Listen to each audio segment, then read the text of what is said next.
Hi hello नमस्कार पुणी गोटे न्यू व्लॉग को आपण मानक वेलकम करुच्ची। सकाळ उठू उठू देखो आम बाथरूम रो हालत केमती होईची माने पाइप तो से जो उपुड़ी जाइए पानी पूरा बहुची जमती पूरा नल टाइप रो जेतिकी पानी बाल्टी फाल्टी थिला सबू फुल फाल हो जाइए। बाहर को एठी आसिला बेले देखिली पाइप लगी आ मो आई गछरे पानी दौची।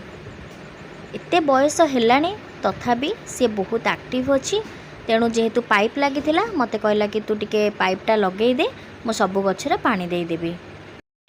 बालकनी रे तो जगह नाही जेतिकी साइड रे जगह मिला गछ लगा है किंतु को गछरे ठीक से भल फूल ही फुटुनी तेणु जेते सबुदिन पानी दिया होची फिर भी फूल फुटुनी।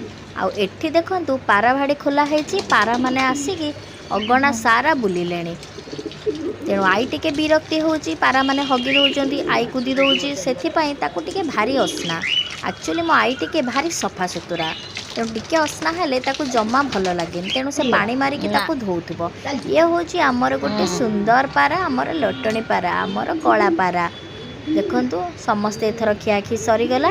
एबे जे जहार बाट घर जानिचंती बेटे खियाखी करिके भाड़ी भितर पशि जाती। एटा होची आमर छोटिया पारा भाड़ी जोटा कि मो स्वामी की बहुत पसंद से पक्षी प्रेमी तेणु पारा पक्षी रखा तांकर शौक। आउ ये होचंती आमर जगन्नाथ कइंछ के जानी राति 12टारे कोठू आसिकी से घर आगे थिला तेणु ताकू धरी आणिकी पानी भितर रखाई। आपण ताको पिठी को देखिकी जानी पारिबे जगन्नाथंकर दुईटा आखि देखा जाउची। बस एटा थिला मोर छोटिया ब्लॉगटी। तो ब्लॉगटी केमिति लागिला निश्चिंत जणाइबे।